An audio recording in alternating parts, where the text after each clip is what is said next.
Welcome to the Deep Dive. Today we're wading into invasion ecology. The science trying to figure out why some species successfully invade new places while others just fizzle out. Yeah, it's a field that's grown incredibly fast, especially since the early 90s. It has, and understanding what makes an invasion successful is, well, it's pretty critical. But there's a bit of a snag, isn't there? Seems like the field's struggling with its own language. That's exactly right. And that brings us to the paper we're digging into today. It's by Julie Lockwood, Philip Cassey, and Tim Blackburn, titled The More You Introduce, the More You Get: The Role of Colonization Pressure and Propagule Pressure in Invasion Ecology. Okay, the more you introduce, the more you get. Sounds intuitive, but the paper's really about untangling some key terms, yeah? Precisely. Their main goal is to tackle this big conceptual blur around a really fundamental term: propagule pressure. Ah, right. They argue it's been used in, well, at least 3 different ways, and that's kind of diluting some really important ideas. So it's causing confusion. Big time.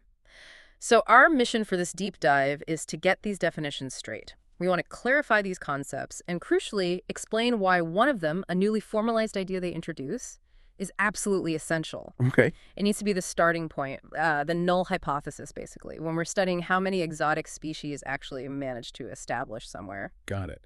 So let's start with the original big one. Propagule pressure.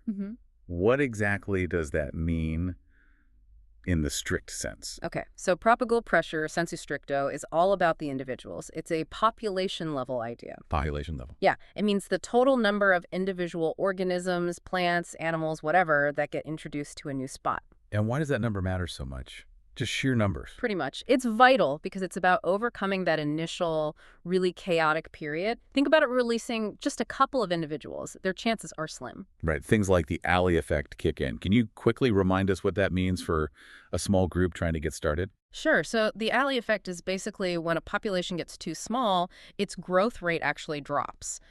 Maybe individuals can't find mates easily. Or maybe they need a certain group size to defend themselves or storage effectively. Small numbers just make you really vulnerable to random bad luck, demographic stochasticity. So more individuals, higher propagule pressure helps buffer against that, give you a better shot. Exactly. It helps overcome those hurdles. It also brings in more genetic variation, which is usually a good thing for adapting. Makes sense. So mathematically, propagule pressure is like the number of times introductions happen. But the propagule number. Times the average number of individuals in each of those introductions. Spot on. Propagule number times mean propagule size. That's the core idea. Okay, so if that's propagule pressure, where did the confusion come in? How did that term get stretched? Well, the problem was people started using that exact same term, propagule pressure, to talk about something different, a community-level thing. Community level. Meaning the total number of species being introduced. Not the individuals, but the different types of species. Ah, I see. So instead of counting every bird in an introduced flock, you're just counting how many different bird species were in that flock. Exactly. And that's a totally different conceptual level, right? Going from individuals to species, it really demands its own term. Which brings us neatly to the big contribution of this paper. The term colonization pressure. Yes. They formally define colonization pressure as the total number of species introduced to one location. It's the pool of potential invaders for that specific place. So out of that total number of species introduced, some will manage to establish a self-sustaining population. And some just won't make it. They'll fail. Colonization pressure is that initial species count hitting the shore, so to speak. Okay, that distinction feels really important. Just to clear the decks completely, the authors also mentioned a couple of other terms that got tangled up with propagule pressure sometimes.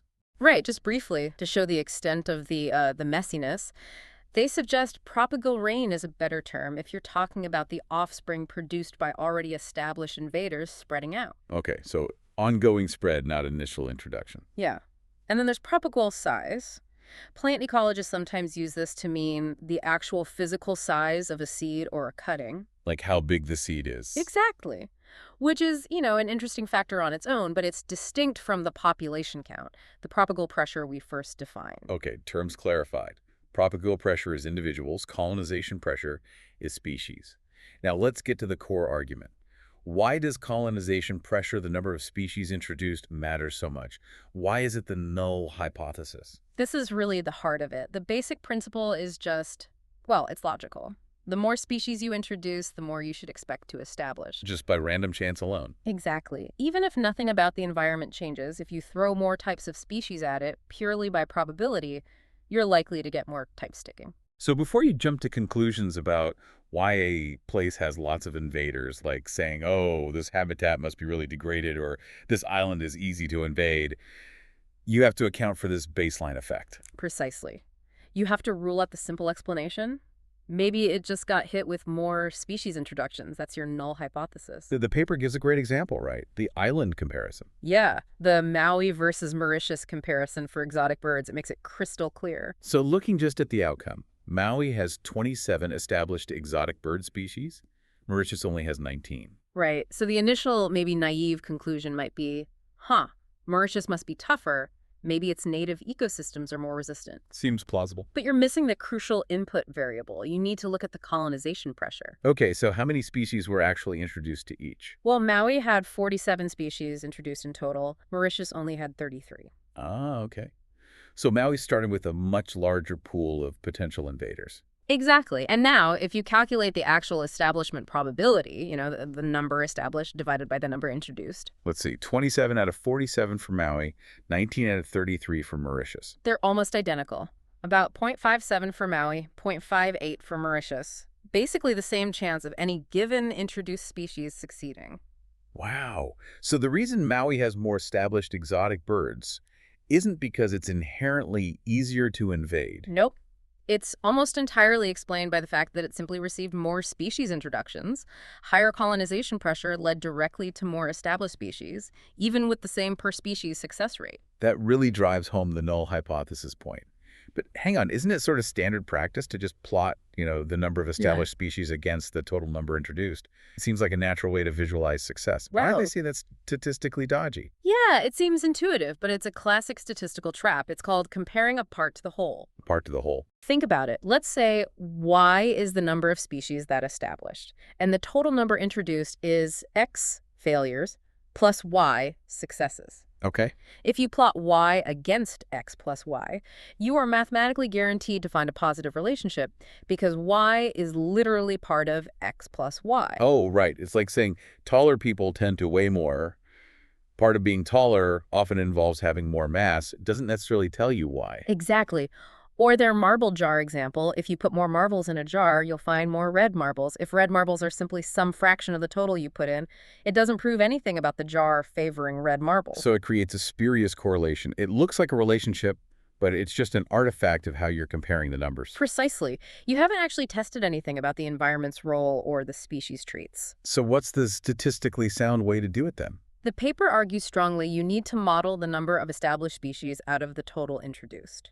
Treat it as a binomial response variable. Binomial, like success or failure for each introduction. Yeah, you're modeling the probability of establishment that properly accounts for the colonization pressure baseline. Okay, and failing to do this, failing to account for colonization pressure, has real consequences for how we interpret invasion patterns, right? Yeah. Like over time. Absolutely. Think about temporal trends. We often see studies showing this accelerating curve, more and more exotic species accumulating over decades. Right, and people often point to that and say, see, habitats are getting more degraded, or early invaders are paving the way for later ones. Facilitation. Plausible ecological explanations, but Lockwood and colleagues caution. Hang on. What if the rate of introduction itself is accelerating? If colonization pressured, the number of species arriving per year is going up exponentially due to global trade, then you'd expect the number established to go up too, even if the probability of any one species establishing hasn't changed at all. So without tracking colonization pressure, you can't distinguish between the environment becoming easier to invade versus us just throwing more species at it more often. You got it. It confounds those interpretations. This must also mess with debates about saturation, right? Like, are islands filling up with invaders? Definitely. Think about studies looking at plant naturalization on islands. They might see the rate of new establishments slowing down or staying constant over time. Okay. Now, what does a constant rate mean? Is the island full? Saturated, meaning the probability of establishment is dropping even as introductions continue. Hmm. Or maybe colonization pressure itself has slowed down. If fewer species are arriving, a constant rate of establishment might actually mean the island is becoming easier to invade, maybe due to facilitation, because the probability of success per introduction is actually increasing. Wow. Okay. So without knowing the input, the colonization pressure over time, the output, the number establishing, is really ambiguous. Totally ambiguous. You need both pieces to understand the dynamics. You need the probability. Right. Okay. This leads into another really interesting bet, the relationship between propagule pressure individuals and colonization pressure species. They're distinct concepts, but in the real world, they must be linked somehow. They have to be, especially in situations like, say, ballast water transport, where you're essentially taking a random scoop out of one environment and dumping it in another. So a bigger scoop, more water, more individuals would likely also contain more different types of species. That's the intuition. More individuals sampled should generally mean more species sampled up to a point. They explored this with a neat little computer simulation. What do they simulate? They set up a hypothetical source community, like imagine all the organisms in a specific port with 1080 individuals spread across 100 species, following a typical pattern where most species are rare and a few are common. Okay, a realistic species abundance distribution. Exactly. Then they simulated a transport vector, the ship's ballast tank, randomly sampling different percentages of the individuals from that source community and releasing them. And they tracked both the total number of individuals released, propagule pressure, and the total number of species released, colonization pressure. That's it. And the results shown in their figures are really revealing. The relationship isn't straightforwardly linear. How so? Well, propagule pressure, the number of individuals increased exactly as you'd expect, linearly. Release 10% of the individuals, you get 10% of the total number. Release 50%, you get 50%. Makes sense. Okay, simple enough. But colonization pressure, the number of species represented, increased curvilinearly. It shot up quickly at first, but then started to level off. Diminishing returns. Exactly. When you release only a small percentage of individuals, you capture a good chunk of the different species, especially the common ones. But to get those last few very rare species, you have to sample a huge number of additional individuals. The curve flattens out. So releasing more and more individuals gives you less and less bang for your buck in terms of adding new species to the introduction pool. Right. What does that imply about what's really driving invasion success when introduction effort increases? It suggests something really important. At very low levels of introduction, just a few individuals leaking through, there's basically no relationship between the number of individuals and the number of species. It's mostly luck. But once you get to higher volumes of introduction, releasing lots of individuals, the simulation shows propagule pressure, individuals, keeps climbing steeply while colonization pressure, species, is starting to plateau. Meaning That at high introduction levels, the success you see is probably driven more by the sheer number of individuals overcoming those alley effects and stochasticity, high propagule pressure, rather than just the fact that you happen to sample one or two extra rare species via high colonization pressure. So high-volume introductions sort of shift the bottleneck. It becomes less about which species arrive and more about ensuring enough individuals of arriving species survive. That seems to be the implication. High volume changes the game from a species lottery to a numbers game for survival.